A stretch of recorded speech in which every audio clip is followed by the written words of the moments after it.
Okay, so welcome to the second part of this talk, in which we will discuss shared tasks on morphological inflection. So let's start with the task of inflection. So inflection is the task of predicting the target form based on the lemma and the target set of tags or morphosyntactic features, such as for English play and the present participle, we would require a system to predict the form playing. So if we replace the lemma with any other form from the same lexeme, so we get the task that is called morphological reinflection. Optionally, we might also, in addition to this form, provide its corresponding tags. So, and generally, on such tasks, the systems achieved high accuracy on high resource languages, and they were not performing that well on low resource setting. So, and now I will try to quickly go through the history of the shared tasks and outline the most successful models. So the very first shared task was organized by Quattrell et al. So, and it had three subtasks. So the first was the typical inflection task. The second was reinflection, where we provided the initial morphosyntactic features, such as these ones. And the third task was the most challenging. We omitted this in source form morphosyntactic features. And at this task, we had several systems that were neural, non-neural. So among non-neural, there were rule-based, heuristics-based systems, as well as finite state approaches. So, and the winning approach at that year was a sequence-to-sequence model consisting of encoder and decoder. So the system received the character level input, so the form and the corresponding set of tags, and was trained to generate the target form character by character. And importantly, it was an ensemble of the sequence-to-sequence models. And in addition, so the team also enriched the initial data with combinations, all possible combinations of other non-lemma forms. So whenever we observe some non-lemma forms of the same lexeme, so we also generate extra combinations as additional data. So it helps. And so in terms of the number of samples, so there are not that many languages. There are 10 languages. Most of them were quite high resource languages. And in terms of the samples, the statistic is provided here. And if you look at this tasks, the accuracy of the models of these tasks, we observe that for most languages, the accuracy is over 90%, except Maltese and also Navajo and Russian. Okay. So, and another system that was successful, especially on low resource languages, was proposed by Aharoni and Goldberg. So, and the system is also a sequence-to-sequence based model, but it is trained not on the raw data, but rather on the alignments. And those alignments are obtained from external alignment tool. So the system is trained to predict the type of operation, a sequence of operation, and it's considered as hard monotonic attention compared to the soft monotonic, soft attention model that I talked previously. So, and if you look at how they are compared, so we see that this hard monotonic attention, it performs quite well on a set of languages compared to the soft monotonic attention. And I also looked at certain mispredictions for Russian. And if you do not speak Russian, so I can summarize the general observations. So for instance, this is the verb, and the form that is predicted is basically, it's a misprediction, which is due to the incorrectly predicted class, the conjugation class. And the second one, we see that it's also, it mispredicts this single letter here. It's a misapplication over rule. So, and in some cases, it also has allomorphy related errors, or it predicts the forms that do not exist in language at all, such as this one or this one. And specifically in Russian, as I mentioned, for the accusative slot, one would require animacy. So if you do not observe lemma and you do not observe, for instance, the singular form for the accusative case, so it's impossible, almost impossible to predict whether it is animate or inanimate noun. So, and of course, the systems mispredict this. So in this case, it predicts incorrectly, again, this ending.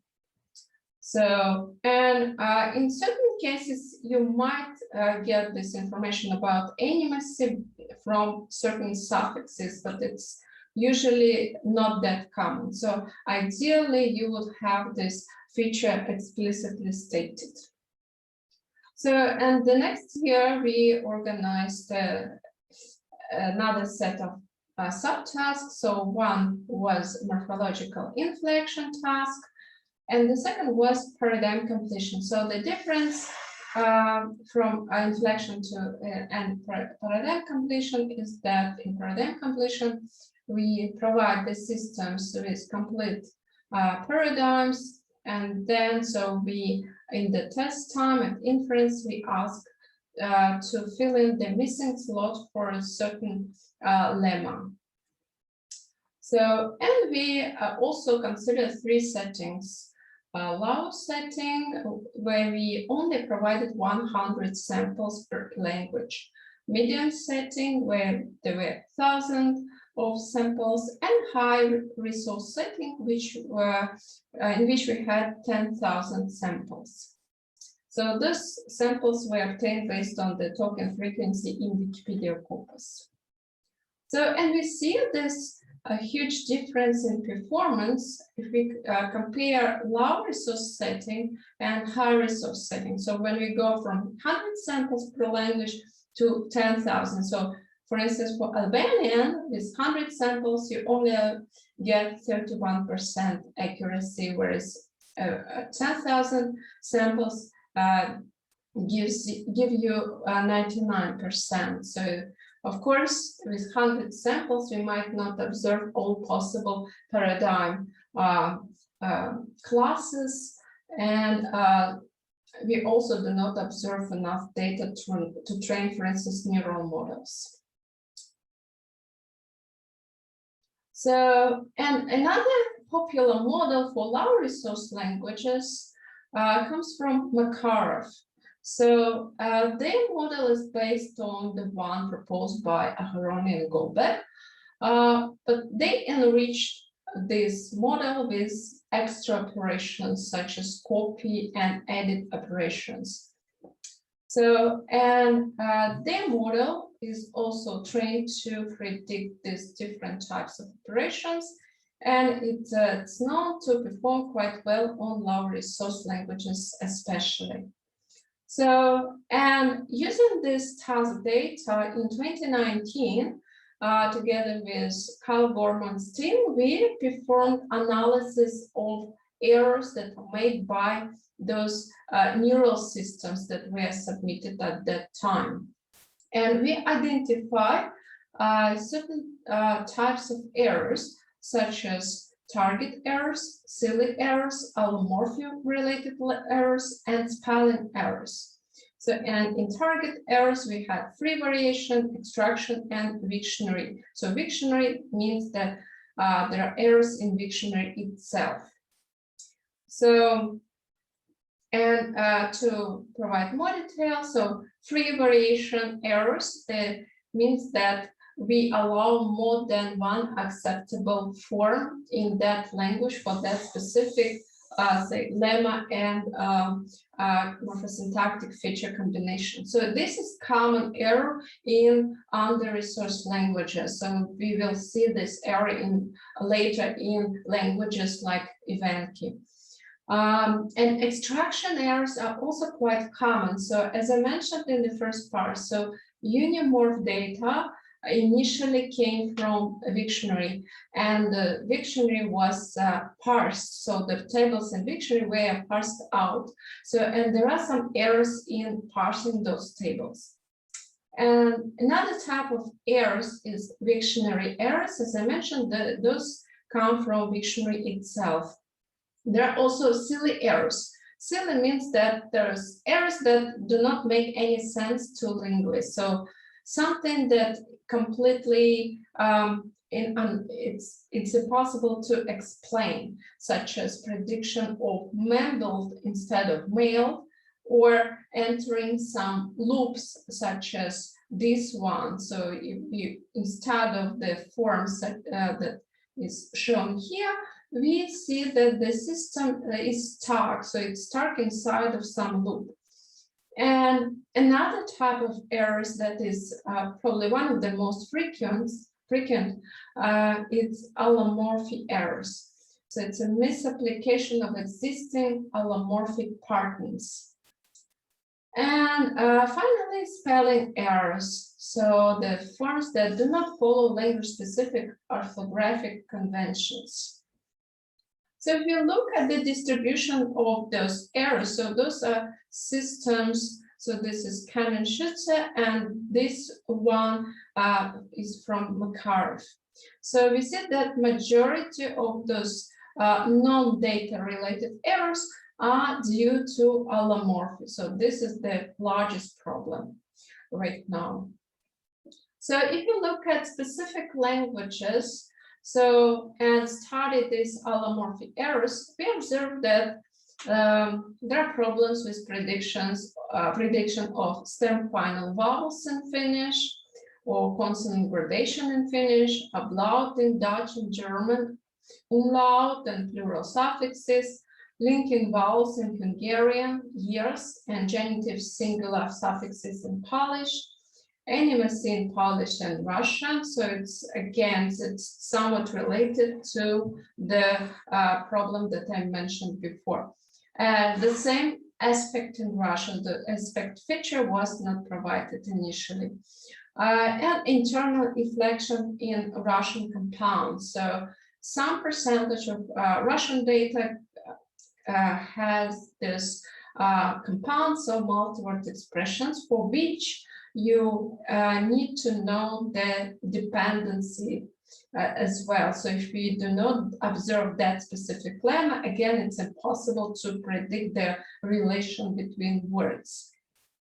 So in the next year, we organized the same morphological inflection task in these 3 settings, and we also decided to perform inflection in context. So instead of morphosyntactic features being provided explicitly, we provided the sentential context. So the systems were trained to inflect a specific target word within a sentence. So talking about this first morphological inflection task, we again observe this high accuracy in high resource setting, but much lower in low resource setting.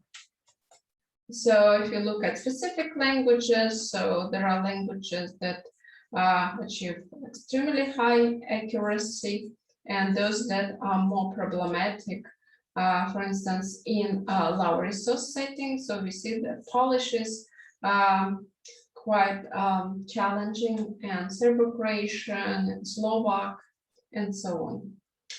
So, and in the second task, so again, as I mentioned, so we provide this intentional context, and the systems, they need to predict the inflection that will fit into that sentential context.